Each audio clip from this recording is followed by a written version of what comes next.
Kami akan lanjutkan sesi ketiga pada siang hari ini yang akan dipandu oleh Dr. Iketut Gede Wirantaja. Namun jangan lupa di akhir sesi akan ada door prize, yaitu sebesar 250.000 untuk 5 orang pemenang. Dan tapi sebelum itu kami mohon kepada seluruh peserta untuk akan mengisi link presensi dan door prize yang akan dibagikan panitia di akhir sesi. Baik, untuk acara selanjutnya sesi ketiga kita lanjutkan kepada moderator Dr. Gede Wirantaja. Apakah sudah siap, Dokter? Selamat siang, Dokter Selamat Ayudya. siang, Dokter. Silakan, Dokter. Terima kasih atas waktunya. Selamat siang semuanya, semua peserta webinar pada siang hari ini. Jadi kali ini kita akan sampai pada materi ketiga, materi terakhir pada webinar siang hari ini. Semoga semua tetap semangat ya. Jadi izin sejawat semua, senior-senior semua, tiang Dr. Wirantaja yang akan memandu jalannya materi ketiga pada webinar siang hari ini. Adapun materi pada webinar ketiga siang hari ini tidak kalah menarik dan tidak kalah penting juga, yaitu tentang STR. Jadi masa berlaku STR yang kadaluarsa, apa yang dokter harus ketahui. Nah ini betul-betul penting bagi kita semua karena terkait dengan legalitas kita sebagai seorang dokter. Nanti akan diulas secara lengkap oleh pembicara kita pada siang hari ini, yaitu Dr. Imade Agus Hendrayana MKAD. Izin sebelum beliau menyampaikan materi, yang akan sampaikan profil ringkas beliau. Yang izin share screen dulu.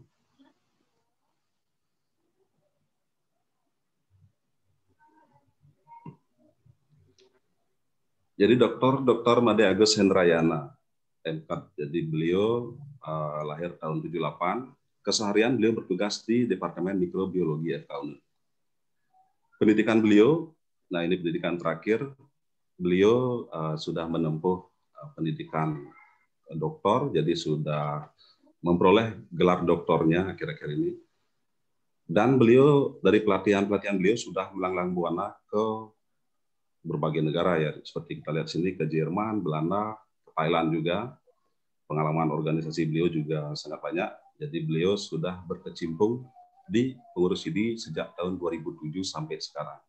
Dan beliau saat ini menjabat sebagai Ketua P2KB pengurus ID cabang Denpasar dan Tiang salah satu anggotanya juga.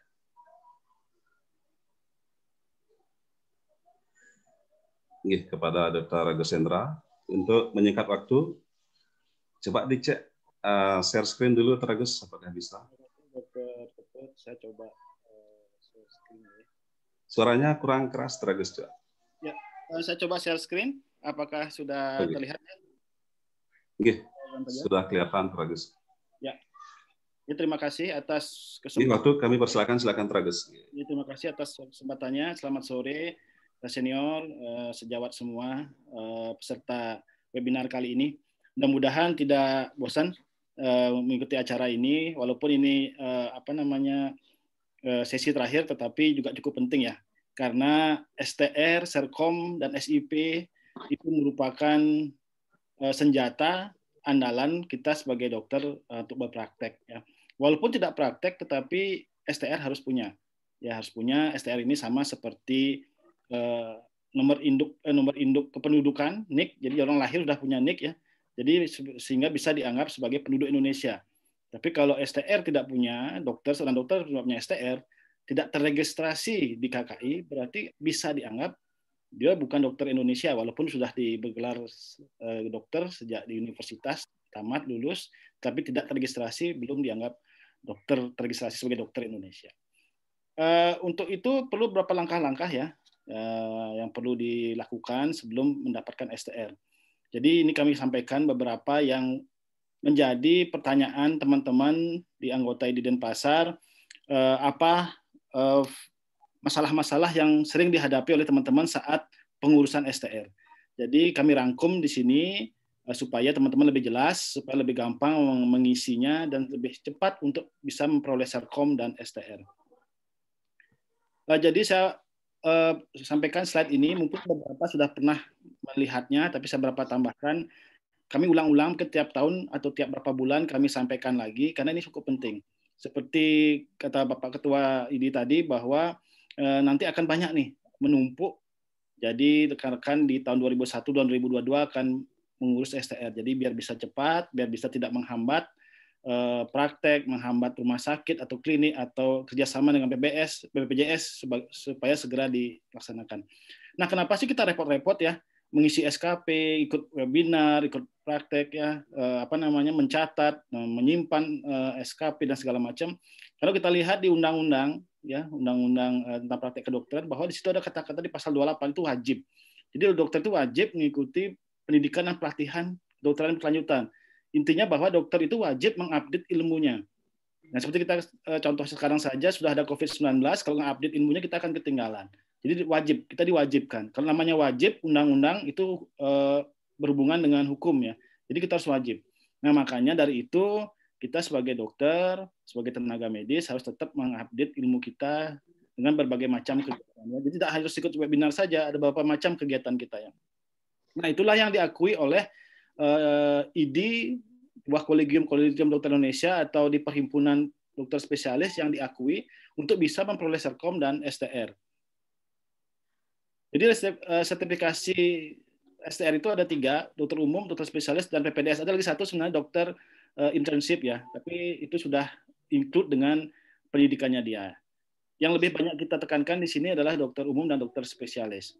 Nah, kalau kita lihat bahwa pertama, kita perlu praktek baik di klinik, rumah sakit, praktek mandiri, kerjasama dengan BPJS, atau segala macamnya, kita harus punya SIP.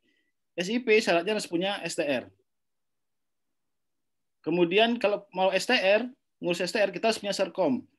Kalau mau Serkom, kita harus punya kegiatan SKP minimal 250 poin dalam waktu 5 tahun. Nah, kalau sudah mau dapat SKP, kita harus input data, aktivasi, dan melakukan kegiatan-kegiatan yang berbau kedokteran.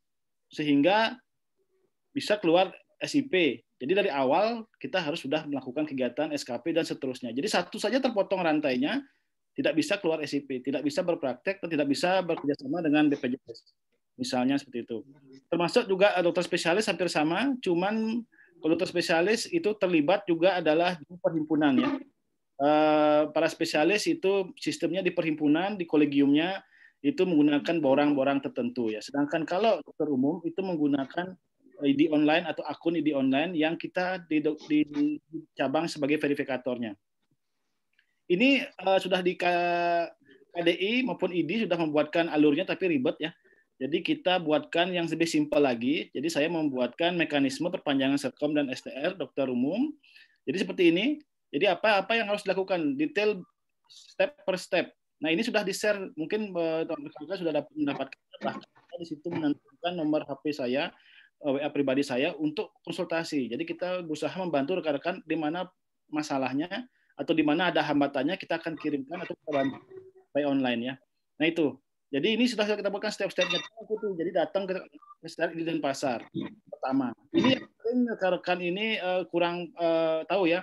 Jadi pertama mereka sudah mengupload SKP dan segala macam, tiba-tiba menghubungi saya, Dokter Agus tolong dong verifikasi saya mau Serkom. Apakah sudah ke ID? Oh belum, perlu ya ke ID. Nah itu. Jadi perlu ke ID mendaftar ya. Mendaftar karena perlu membayar, karena kita perlu bukti transfer. Bukti transfernya harus dari ID. Sehingga perlu datang ke kantor ID, mengisi form, dan mengurusnya. Kenapa harus ke kantor ID? Kan sekarang zamannya online. Dulu pernah kejadian bahwa itu ter-screenshot ya, jadi mereka daftar sendiri, sedangkan di pusat mintanya harus melalui cabang begitu. Nah, dia nggak melalui cabang, akhirnya tidak terproses. Jadi harus melalui cabang karena zaman sekarang mungkin banyak ya dokter-dokter yang mengaku dokter atau dokter gadungan dan segala macam yang tidak berkompeten tapi mengaku kompeten. Nah itu sehingga ID pusat minta supaya di cabang mengurusnya gitu ya. Jadi sehingga harus datang ke ID cabang. Dan seterusnya sampai kita buatkan juga pengurusan STR itu step-stepnya. Jadi kita buatkan di sini step-stepnya apa saja yang harus dilakukan. Jadi 2 ya. Jadi bahkan banyak anggota ID Denpasar belum tahu bedanya Serkom dengan STR. Nah ya, jadi Serkom dikeluarkan oleh KDI, STR dikeluarkan oleh KKI. Dua-duanya harus diurus. Jadi teman-teman bahkan ada senior saya sampai di Serkom saja dikira itu STR ya. Jadi dia mengurusnya ke kantor dinas untuk ngurus SIP, bawa Serkom saja loh. Mana STR-nya? Oh, ada ya, beda ya. Nah, jadi di situ ya. Jadi itu dulu pemahamannya ada Serkom, ada STR.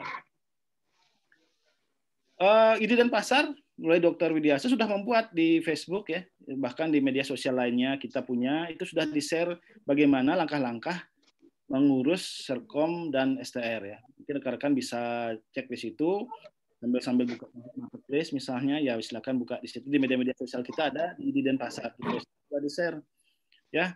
Nah, kemudian yang sering menjadi pertanyaan adalah kartu anggota ya. Pertama, dan nomor anggota ya. Jadi kita tekankan di sini, nomor anggota itu ada dua. Satu, nomor anggota ID cabang Denpasar. Yang kedua namanya NPA atau nomor ID pusat.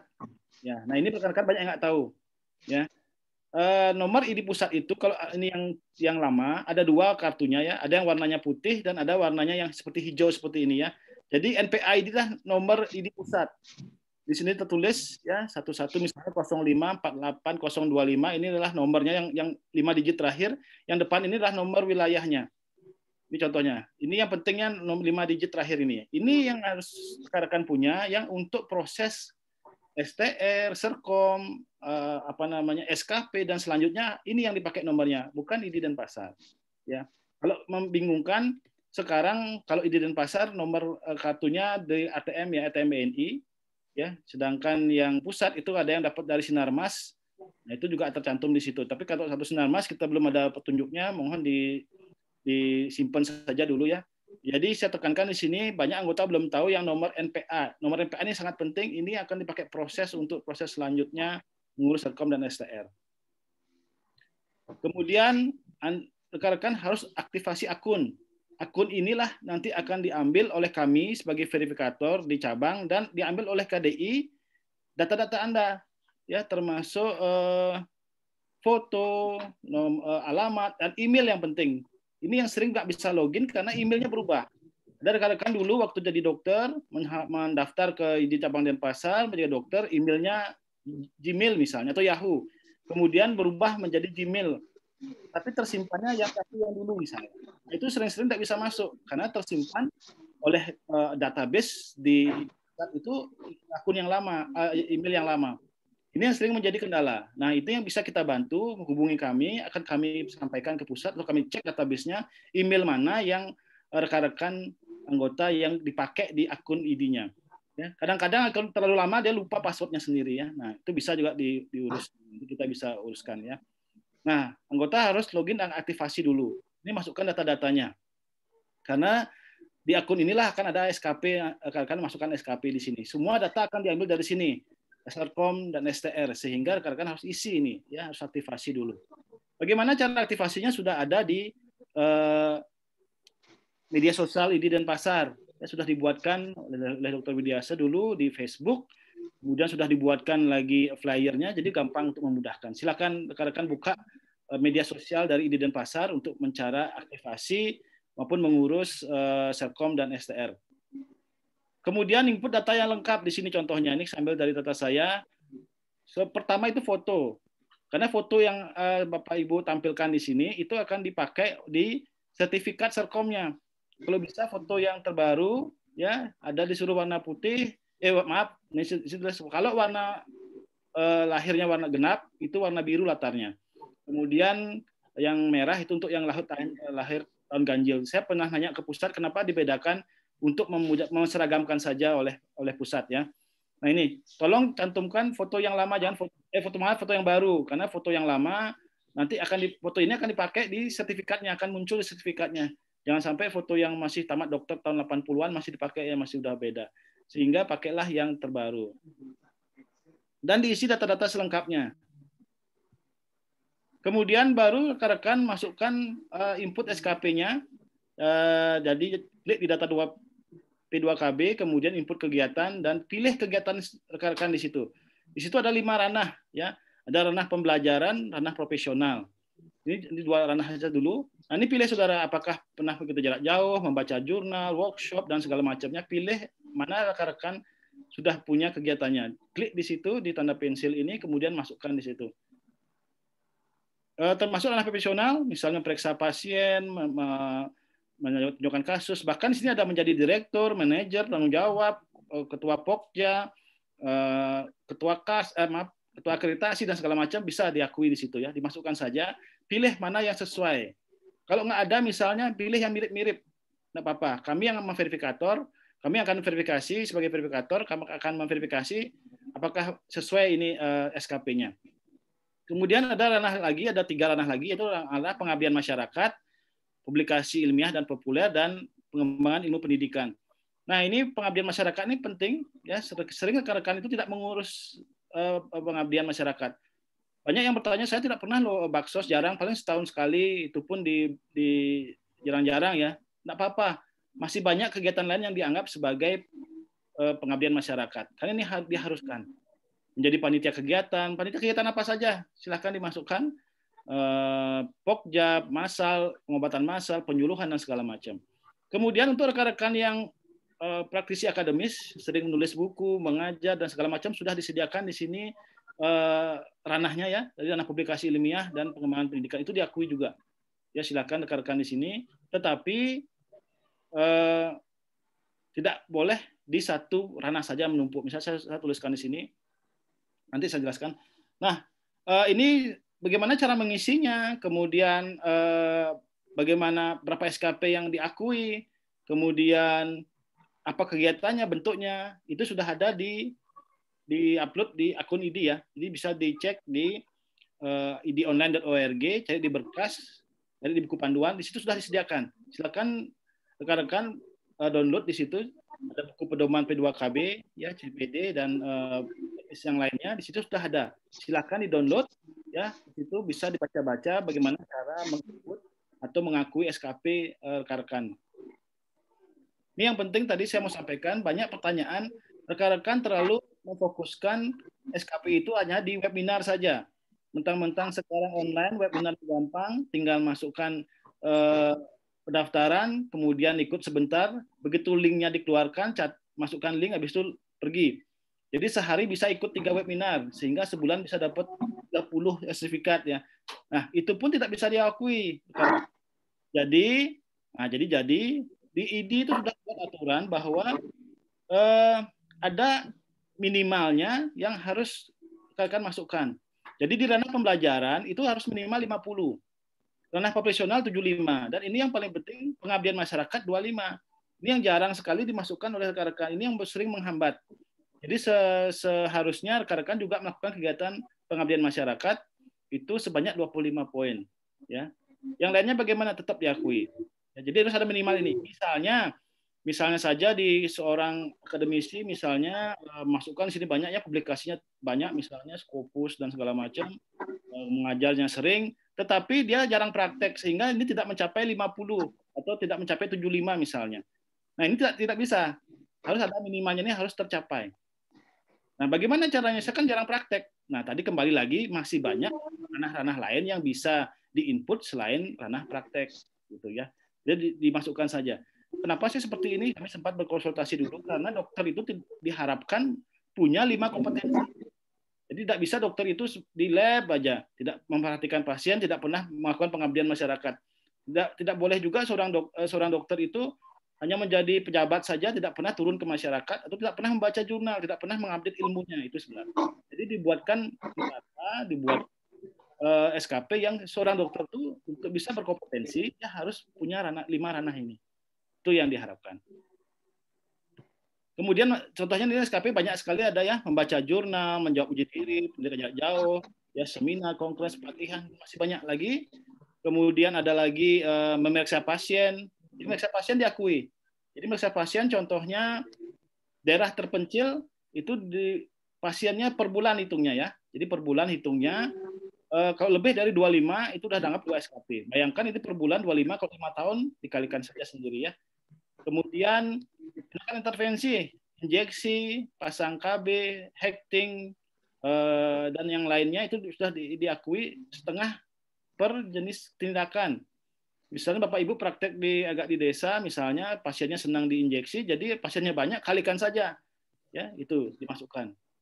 Kemudian pemeriksaan penunjang, cek HB, DL dan segala macam. Ini banyak sekali yang bisa dipilih rekan-rekan ya. Intinya harus rajin mencatat apa yang setelah lakukan kerjakan.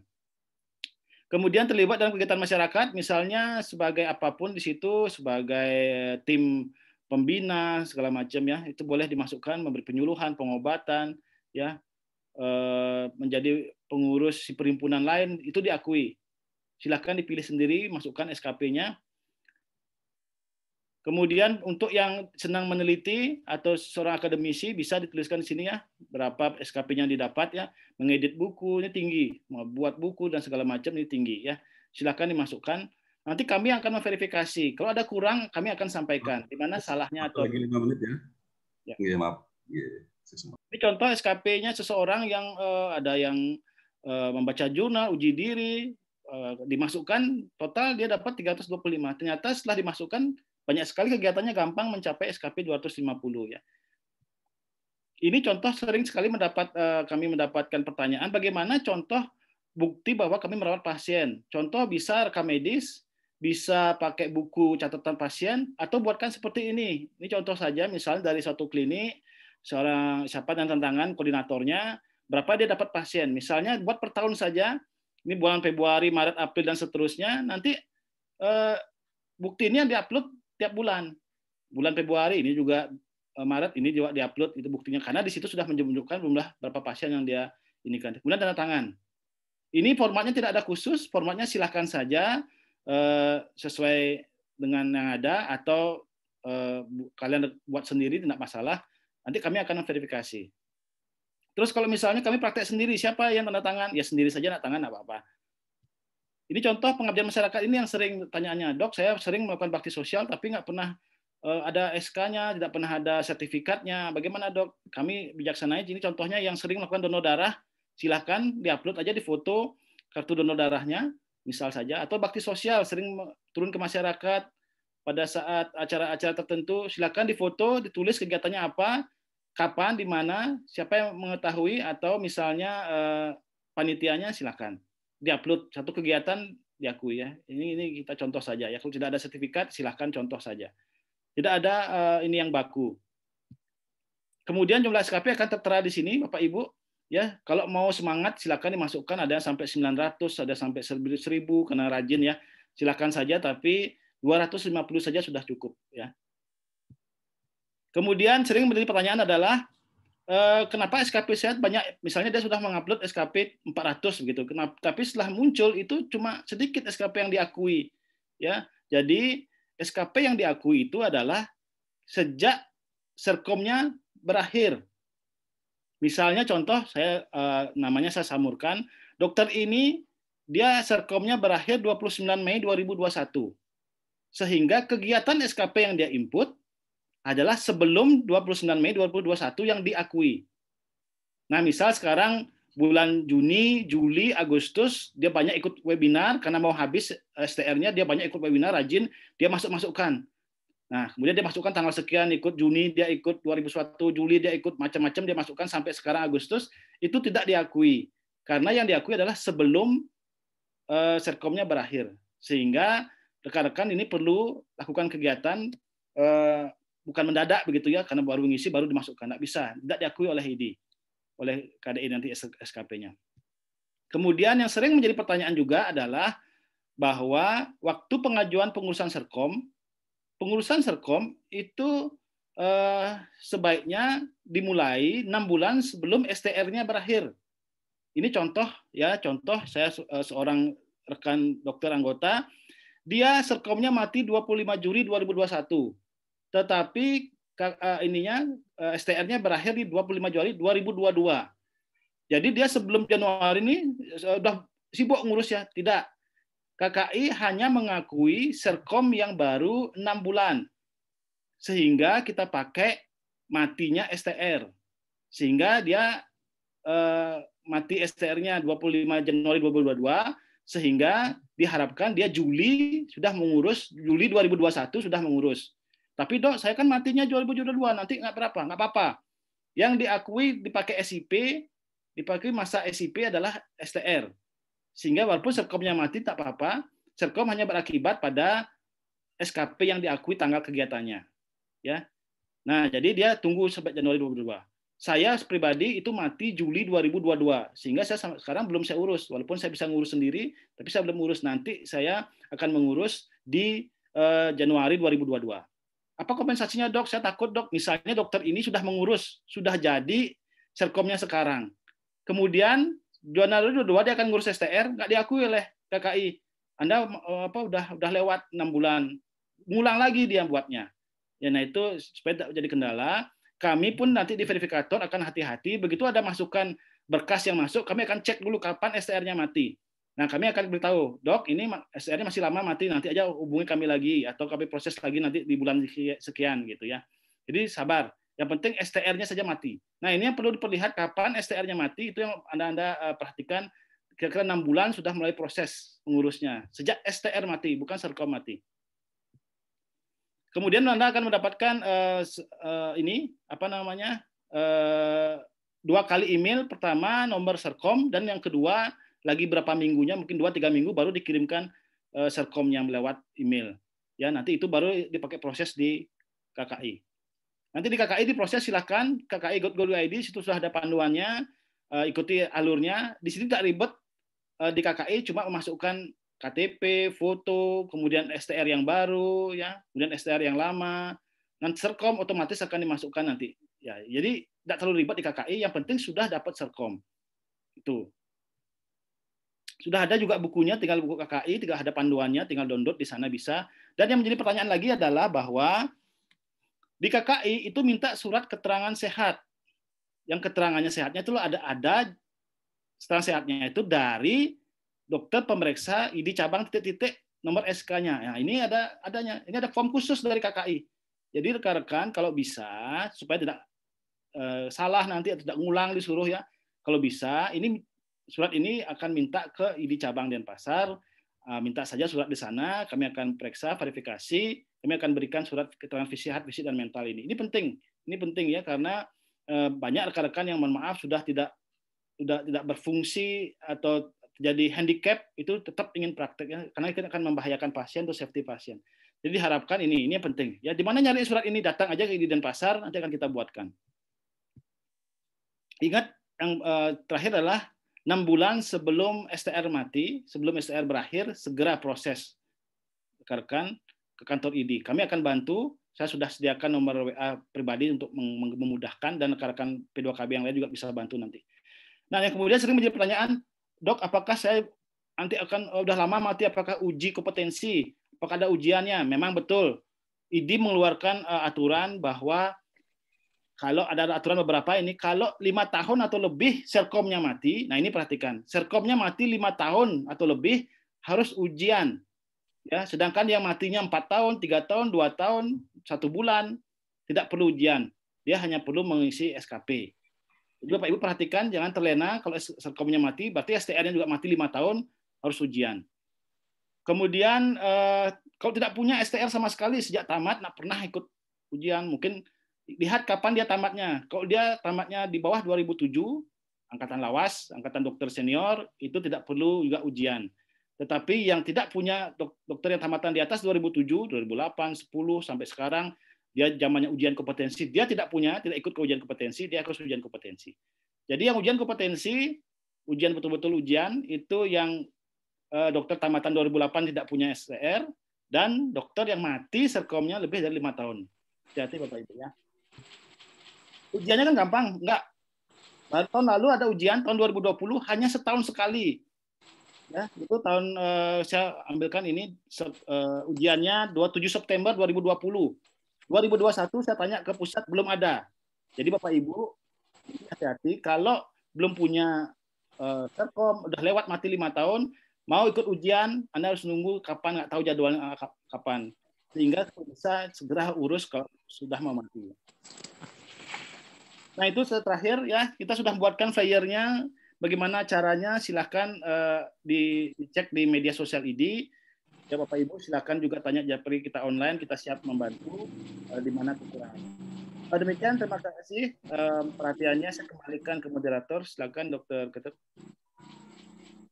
Oke, matur semua Dr. Agus atas materinya yang sangat lengkap dan komprehensif sekali. Mudah-mudahan itu bisa menjawab pertanyaan-pertanyaan dari teman-teman sejawat semuanya terkait dengan STR. Jadi jika STR-nya akan berakhir, apa yang harus dilakukan? Nah ini, mudah-mudahan. Kita moron. Ini, Niki ada beberapa pertanyaan sudah masuk, Dr. Agus. Jadi kurang lebih ada 3-4 pertanyaan ini. Yang pertama dari Dr. Teguh. Hampir 2 tahun kita mengalami pandemi. Bagaimana terkait pengisian borang untuk pengumpulan SKP yang terkait dengan partisipasi kegiatan offline, mengingat terbatasnya kegiatan tersebut? Nah, mungkin borang untuk kegiatan offline. Saya jawab langsung ya, Dr. Ketut. Ya, silakan, Dr. Agus. Kalau offline tidak bisa, online, Dr. Teguh. Ya, jadi banyak kegiatan online itu diakui. Ya, contoh saja, misalnya kayak tadi, dok, saya dokter BPJS kan jarang nih praktek, tapi saya WA lewat online, lewat aplikasi Pikirnya BPJS. Bagaimana dok? Kan saya upload buktinya, nggak apa-apa, capture aja dok, capture aja, tulis upload keterangannya bahwa ya sudah lakukan konsultasi atau penyuluhan atau kegiatan lain yang berhubungan dengan pasien, silahkan. Di offline apa-apa, ya, offline apa-apa, online apa-apa. Jadi tetap diakui. Kami akan verifikasi asal ada buktinya. Kalau verifikasinya mencurigakan, misalnya pernah ada dokter yang membuat kegiatan tentang COVID-19, dia masukkan SKP-nya 30 gitu. Kami akan verifikasi, kami akan hubungi orangnya, ini salah, nggak mungkin kegiatan 30. Setelah dicek, yang benar adalah 5 gitu. Itu misalnya contohnya. Kami akan memverifikasi langsung ke dokternya, kami akan bantu memperbaikinya. Itulah fungsinya kenapa rekan-rekan ini begitu mendaftar berkasnya diminta menghubungi saya lewat WA supaya kami bisa menghubungi Anda balik. Kalau ada kekurangan atau yang perlu diperbaiki, biar bisa kami kontak Anda balik. Gitu ya. Dari mana kami hubungi Anda? Dan mempercepat ya zaman sekarang, mempercepat online semua supaya bisa kita demikian. Okay. Lanjut pada pertanyaan berikutnya, Tragus. Dari Dr. Suto, izin bertanya, tanggal berakhir Serkom saya berbeda dengan STR. Serkom berakhir lebih dahulu. Nah, apa yang harus saya lakukan? Mengikuti Serkom atau STR? Mungkin sudah dijelaskan dari Tragus. Yang lain. Apa perlu dijelaskan lagi? Nggak usah. Silakan. Sudah. Kayaknya sudah. Ikuti STR. Ya, kita lanjut saja untuk karena terkait dengan waktu. Dari Dr. Desi, jika nilai SKP kurang dari 250, bagaimana? Apakah bisa menginput bentuk foto? Nah, jika surat tugas nggak ada, kemudian apakah perlu input daftar hadir sebagai bukti? Nah, Pun Afi, apa cukup dengan foto-foto jika misalnya surat tugas nggak ada? Ya, Dr. Desi mengurus ini sudah japri saya. Jadi by system dok, by system kurang dari 250 sistem nggak jalan. Kalau misalnya 249 saya klik lanjut, akan lanjut karena akan keluar SKP kurang dari 250, akan muncul begitu. Misalnya di ranah apa tadi itu pengabdian masyarakat kurang dari 25 dokter input, dia akan muncul tidak bisa diproses karena SKP di pengabdian masyarakat kurang dari 25. Itu by system, tak bisa kami proses. Sehingga apa? Lakukan kegiatan lagi, cari-cari ingat-ingat kegiatan yang dulu-dulu, cari foto-fotonya kegiatan apapun. Kemudian apa buktinya? Daftar hadir boleh, fotonya boleh, ya. Kemudian apapun boleh, ya silakan diupload saja sebagai bukti. Kami akan verifikasi. Ada dulu contoh menghubungi saya waktu itu kegiatan pengabdian masyarakat letusan Gunung Agung ya. Letusan Gunung Agung, dia bilang ini foto saya dok gitu. Saya lihat yang mana Anda? Saya yang moto dok gitu ya. Wah, jadi nggak kelihatan fotonya dia. Justru yang lain orang lain yang kelihatan. Saya kan nanya mana Anda, yang mana Anda gitu. Saya yang moto gitu. Jadi nggak kelihatan. Jadi saya verifikasi. Tolong yang ada Andanya gitu. Nah itu contohnya. Silakan diupload apa sebagai bukti yang Anda punya. Buktikan untuk kami sebagai P2KB percaya bisa memverifikasi. Kami akan akui. Kalau tidak akan kami balikkan lagi ke Anda bahwa ini mana nih akan kami klarifikasi begitu. Demikian jawabannya, Dokter Ketut. Kalau upload itu harus tampak foto diri ya, Tragus ya berarti ya? Atau Anda membentukkan foto, siapa buktinya Anda yang melakukan? Bisa aja ngambil dari internet, bisa aja punya teman gitu. Jadi kalau ada foto sendiri, ada kemarin dokter yang waktu itu kegiatan dia pakai foto selfie-nya, anak papa, dia keterangannya selfie, dia dilakukan di sini dan ada memang kegiatannya itu dia foto selfie anak papa. Jadi nggak harus foto yang betul-betul menunjukkan itu nggak ya. Jadi sebenarnya gini, kita membantu rekan-rekan mempermudah mengakuinya. Jadi kita apapun buktinya kami akan bantu verifikasi. Kalau mau saklek itu diminta surat tugas, surat serkom, sertifikat kegiatan kalau mau saklek tanggal berapa dan segala macam kalau mau saklek. Tapi kita yang penting ada bukti benar-benar Anda melakukan ya kita verifikasi saja begitu. Pertanyaan berikutnya Dr. Agus, ini kebetulan titipan dari Pak Ketua kita. Untuk ranah pembelajaran kita sering ikut pelatihan, tapi dapat sertifikat, tapi tidak ada SKP-nya. Nah ya. Itu apakah bisa diupload di P2KB? Nah, gitu. Silakan. Ya, di kolom ID waktu kita mengupload SKP kegiatan, webinar, pelatihan dan sebagainya, di kolomnya itu, di fiturnya itu ada kolom mencantumkan SKP, ada kolom tidak mencantumkan SKP. Ya, nah bagaimana nih harusnya?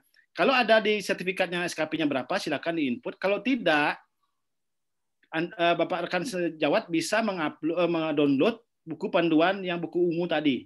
Di situ ada kegiatan yang diakuinya. Ya, kalau tidak ngerti juga, silakan upload kira-kira biasanya kegiatan-kegiatan webinar yang 3 jam di bawah 4 jam itu yang lokal sifatnya atau nasional pun itu 3 biasanya SKP-nya. Ya, kalau berhari-hari masukkan aja dikalikan berapa. Yang berhari-hari misalnya 2 hari 3 hari itu pasti sudah ada SKP-nya biasanya. Kalau tidak ada SKP-nya bisa diperkirakan 4 jam kegiatan itu SKP-nya 3. Kalau Anda bingung masukkan saja berapa kira-kira nanti kami akan verifikasi. Kalau kurang nanti akan kami sampaikan bahwa ini salah, harusnya sekian gitu. Oke.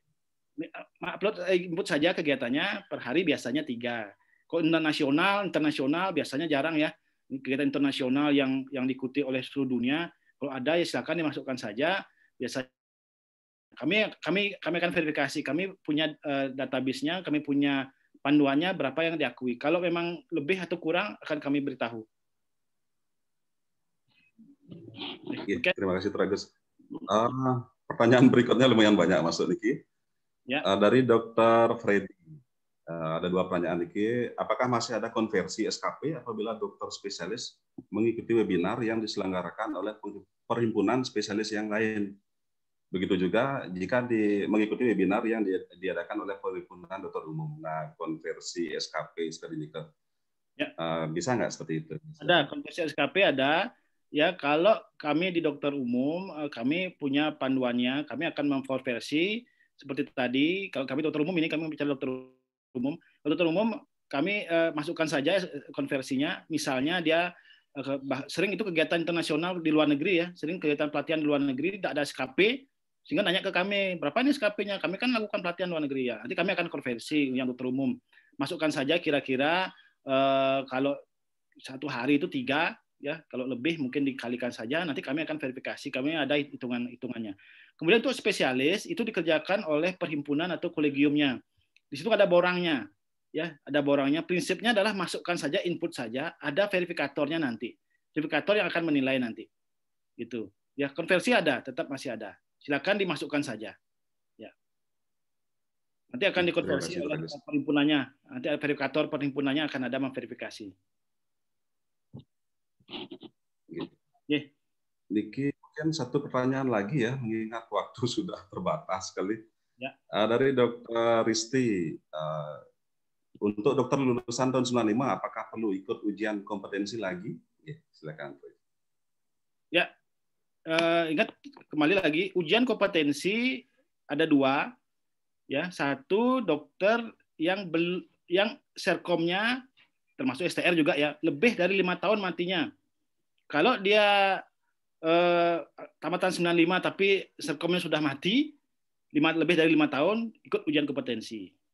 Yang kedua, kalau dia tamatan 95 tapi sudah pernah punya serkom, tidak lebih dari 5 tahun matinya, berarti dia tidak perlu ujian kompetensi. Yang ikut ujian kompetensi adalah tamatan di atas tamatan April 2007.